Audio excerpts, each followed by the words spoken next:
혹시 지금도 모르는 번호로 전화가 오면 심장이 철렁 내려앉으시나요? 개인회생 신청했는데도 계속 독촉 전화가 온다면 도대체 뭐가 잘못된 건지 걱정되실 겁니다. 오늘은 개인회생 진행 중에 오는 독촉 전화, 어떻게 대응해야 하는지 정확하게 말씀드리겠습니다. 끝까지 보시면 지금 당장 불안한 마음을 조금은 내려놓으실 수 있을 겁니다. 먼저 이 말씀부터 드리고 싶습니다. 빚 때문에 힘드신 것도 독촉 전화를 받는 것도 절대 부끄러운 일이 아닙니다. 지금 이 영상을 보고 계신 분들 중에는 이미 많은 분들이 비슷한 상황을 겪고 계십니다. 혼자만 겪는 일이 아니라는 것 먼저 기억해 주세요.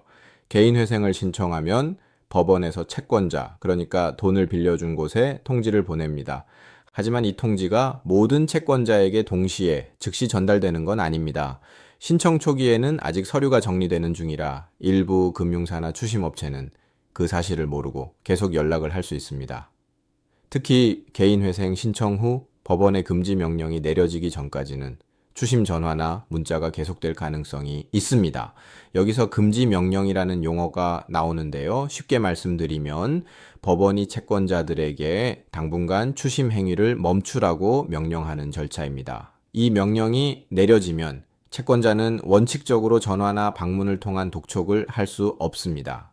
문제는 이 명령이 신청과 동시에 바로 나오는 게 아니라 사건 번호가 부여되고 법원이 검토한 이후에 발령된다는 점입니다. 그래서 신청 직후 며칠에서 몇 주 사이에는 독촉 전화를 받으실 수 있습니다. 그런데 채권자 종류에 따라서 반응이 조금씩 다릅니다.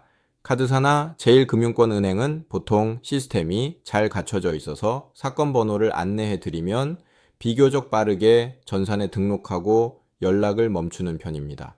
반면 저축은행이나 캐피탈 쪽은 처리 속도가 조금 느릴 수 있어서 한 번 안내한 뒤에도 며칠 정도는 연락이 더 올 수 있습니다. 가장 문제가 되는 건 대부업체나 추심을 위탁받은 채권 추심 회사입니다. 이쪽은 실적 압박 때문에 알고도 계속 연락하는 경우가 종종 있습니다. 그래서 대부업체나 추심업체로부터 오는 전화일수록 더 꼼꼼하게 기록을 남겨두셔야 합니다. 이럴 때 가장 먼저 하셔야 할 일은 당황하지 않는 겁니다. 전화가 오면 개인회생을 신청했다는 사실과 사건 번호를 말씀해 주시면 됩니다. 사건 번호는 법원에 접수하실 때 받으신 서류에 적혀 있습니다. 예를 들어 이렇게 말씀하시면 됩니다. 저는 이미 법원에 개인회생을 신청했고 사건 번호는 얼마입니다. 이후 연락은 담당 변호사 사무실로 해주시기 바랍니다. 이렇게 짧고 명확하게 안내하시는 게 좋습니다. 반대로 이런 말은 조심하셔야 합니다. 조금만 기다려주시면 어떻게든 해보겠습니다. 라거나 다음 주까지는 일부라도 넣어보겠습니다. 같은 말입니다. 상대방은 이 말을 근거로 계속 연락하거나 나중에 변제 의사가 있었다는 식으로 주장할 수도 있습니다. 그러니 사건 번호 안내 이상의 약속은 하지 않으시는 게 안전합니다. 또 하나 많이 걱정하시는 부분이 독촉 전화를 받았을 때 실수로 돈을 갚겠다고 말하거나 일부 금액을 입금해도 되는지입니다. 결론부터 말씀드리면 이건 매우 조심하셔야 합니다. 개인회생 절차 중에 특정 채권자에게만 임의로 돈을 갚으면 이게 편파변제로 간주될 수 있습니다.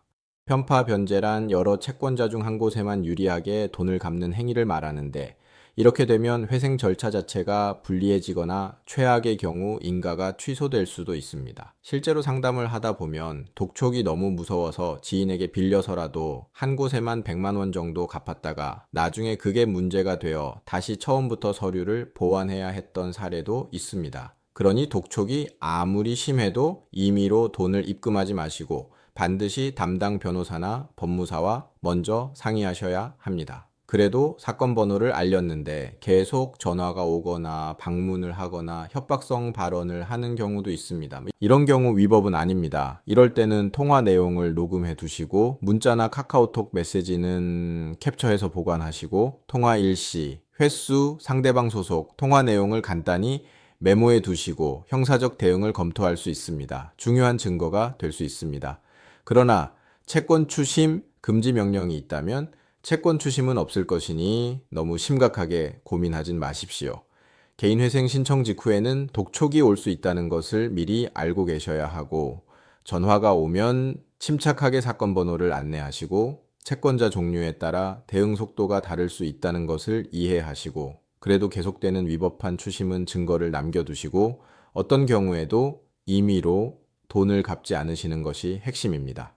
여기까지 들으시면서 내 상황은 조금 다른 것 같다, 혹은 지금 당장 어떻게 대응해야 할지 막막하다 싶으신 분들도 계실 겁니다. 그런 마음 충분히 이해합니다. 서류 하나, 전화 한 통이 다르게 해석될 수 있는 게 법률 문제이기 때문에 혼자 판단하시기보다는 정확하게 확인받으시는 게 훨씬 안전합니다. 저희 법률사무소는 개인 회생과 개인 파산만 전문적으로 다루는 곳입니다. 지금 독촉 때문에 힘드시다면 지금 상황을 자세히 들려주시면 어떤 조치를 취해야 하는지 함께 확인해 드리겠습니다. 지금 바로 아래 링크로 무료 상담을 신청해 보시거나 댓글로 편하게 문의 주시면 자세히 안내 드리겠습니다. 혼자 끙끙 앓지 마시고 오늘 이 영상을 보신 김에 한 걸음 내디뎌 보세요.